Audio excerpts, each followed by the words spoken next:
जय हिंद दोस्तों, स्वागत है आप सभी का हमारे YouTube channel student study platform पर। दोस्तों, आज के इस वीडियो में हम बात करेंगे शिक्षा जगत की तमाम बड़ी खबरों के बारे में, जो कि आपके लिए अति महत्वपूर्ण है। तो दोस्तों, वीडियो को शुरू करने से पहले अगर आप हमारे चैनल पर नए हैं तो चैनल को सब्सक्राइब कर लीजिएगा, साथ ही बेल आइकन जरूर प्रेस कीजिएगा। तो शुरुआत करते हैं आज की पहली बड़ी खबर से। तो पहली बड़ी खबर है कि BSSC की काउंसलिंग में नहीं मिला 12 के अंगूठे का निशान, केस दर्ज। तो दोस्तों, जैसा कि आप सभी को पता है कि BSSC के द्वारा प्रथम इंटर स्तरीय की काउंसलिंग पटना स्थित AN कॉलेज में हो रही है, जो कि पिछले 15 तारीख से रेगुलर चल रही है, जिसमें कल यानी कि मंगलवार को 12 अभ्यर्थियों के अंगूठे का निशान जो है कि नहीं मिल पाया, उन पे केस दर्ज किया गया है।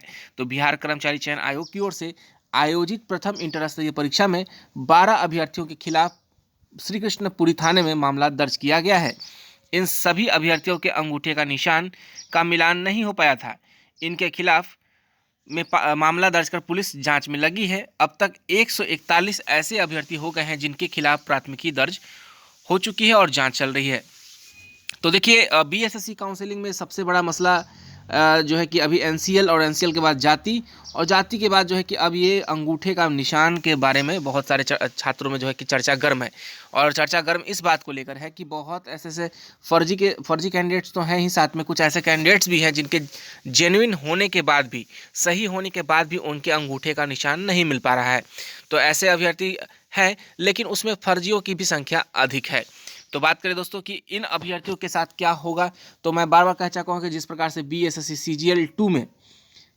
CGL 2 में छात्रों को FSL की द्वारा यानी कि फॉरेंसिक लैब की द्वारा जो है कि उनकी अंगूठे की जो है कि जांच करवाई गई, तो अंगूठे के निशान की जांच करवाई गई थी, उसी प्रकार देखिए यहाँ पर भी BSSC इस बात को मान चुका है कि जो अभ्यर्थी हैं पूरे के पूरे फर्जी नहीं है, इसलिए उनसे इस मामले में जो है कि फिलहाल बॉन्ड भरवाकर उन्हें जो है कि उन्हें घर जाने का मौका दे रही है। तो इससे ये कतई नहीं होता कि अगर आपका फिंगरप्रिंट मैच नहीं कर रहा है इसका मतलब आप फर्जी है।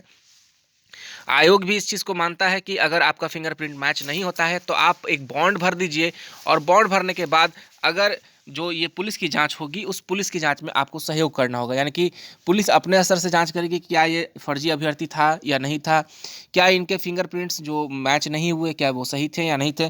तो जिस प्रकार से जांच होती रहेगी, आपको जांच में सहयोग करना होगा। और वैसे भी सच को आज कहाँ, एक कहावत है, तो आपको अगर जो है कि आपका सब कुछ सही है तो आपको FSL के द्वारा जो अंगूठा टेस्ट होगा उसमें आपका जो है कि दूध का दूध और पानी का पानी बाहर आ जाएगा। तो चलिए दोस्तों, बात करते हैं एक और मुद्दे पे, BSSC के एक और मुद्दे यानी कि NCL और जाति का मुद्दा।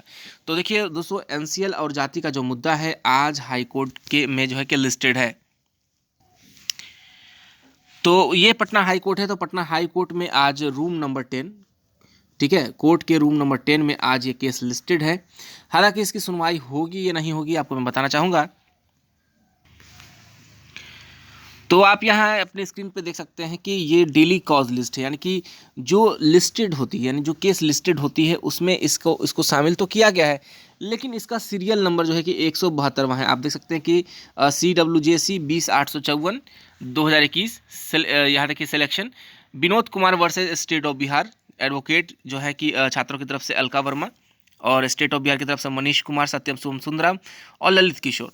तो देखिए, ये केस की सुनवाई करेंगे ऑनरेबल मिनिस्टर जस्टिस PB बजंत्री, जिन्होंने अभी हाल ही में एक और मसले पर जो है कि इन्होंने फैसला सुनाया था।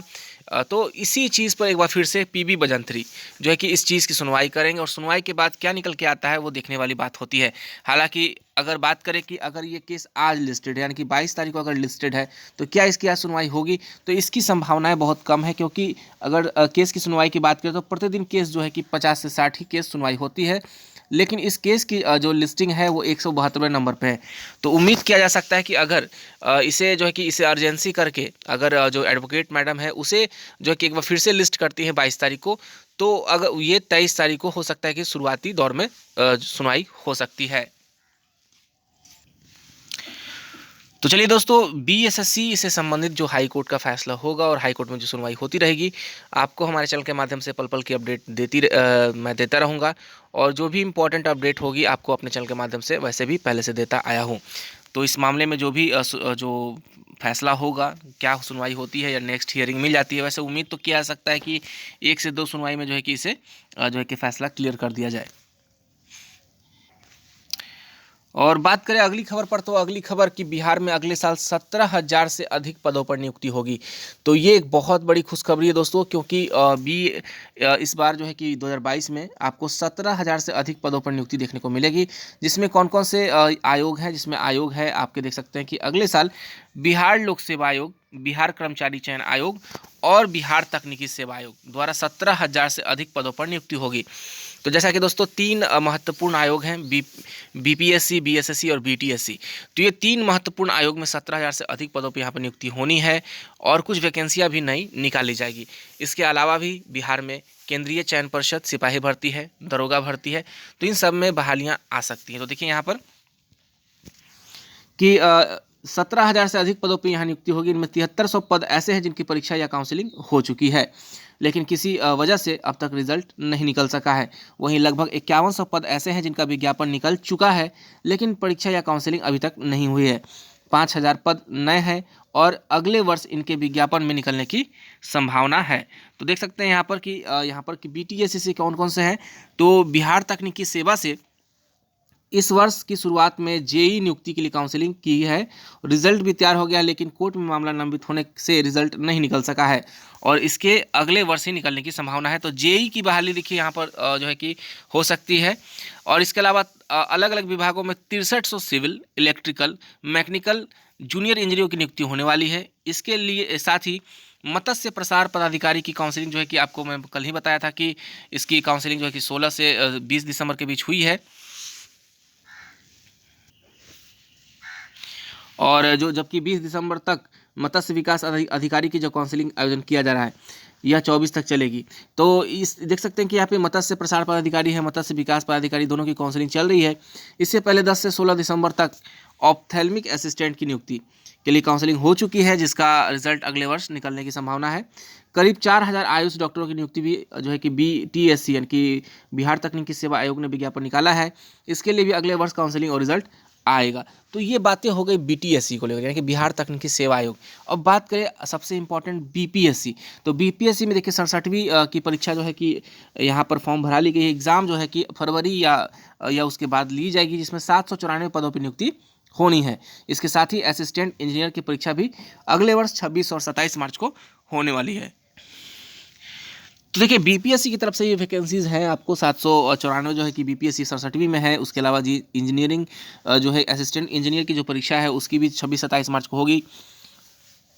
और यहाँ बात कर ले बीएसएससी की, तो बिहार स्टाफ सिलेक्शन कमीशन, तो बीएसएससी की तरफ से मोस्ट अवेटेड, जिसको कह सकते हैं कि बहुत दिनों से इसका इंतजार था, इसमें जो है कि द्वितीय इंटर स्तरीय और तृतीय स्नातक स्तरीय, तो बीएसएससी द्वितीय इंटर स्तरीय परीक्षा का विज्ञापन अगले वर्ष जनवरी में निकालेगा। इसमें 3,000 रिक्तियां आने की संभावना है, जिनमें लगभग 2,500 रिक्तियां आयोग को मिल चुकी है। तृतीय स्नातक देखिए यहाँ पर देख सकते हैं कि 2,500 रिक्ति जो है कि मिल चुकी है, 3,000 के आसपास जो है आने की संभावना है। और बात करें कि बीएसएससी सीजीएल 3 यानी कि तृतीय स्नातक स्तरीय परीक्षा का, तो ये भी विज्ञापन अगले वर्ष की शुरुआत में ही आने वाला है। इसमें भी लगभग 2,000 रिक्तियाँ रहने की संभावना है, जिनमें 1,500 रिक्तियाँ आयोग के पास पहुँच चुकी हैं। तो बीएसएससी में देखिए यहाँ पर जो है कि सीजीएल 3 और इंटर लेवल जो है कि 2, इंटर लेवल 2 की बहाली हो सकता है कि आगे पीछे ही आए। आगे पीछे कहने का मतलब कि अगर इंटर लेवल 2 पहले आती है तो लगे हाथ जो है कि बीएसएससी सीजीएल 3 भी आपको देखने को मिलेगी।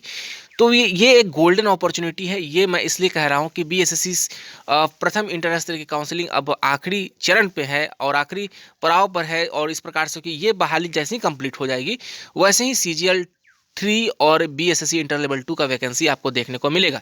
और वैसे भी जैसा कि आप सभी को पता है कि बीएसएससी पिछले 7 सालों से कोई वैकेंसी नया इस तरह का कोई निकाली नहीं है, तो उम्मीद है कि इस 2022 में आपको ये वैकेंसीज आपको देखने को मिल सकती है। तो चलिए दोस्तों, आज के लिए बस इतना ही। आप सभी का बहुत बहुत धन्यवाद।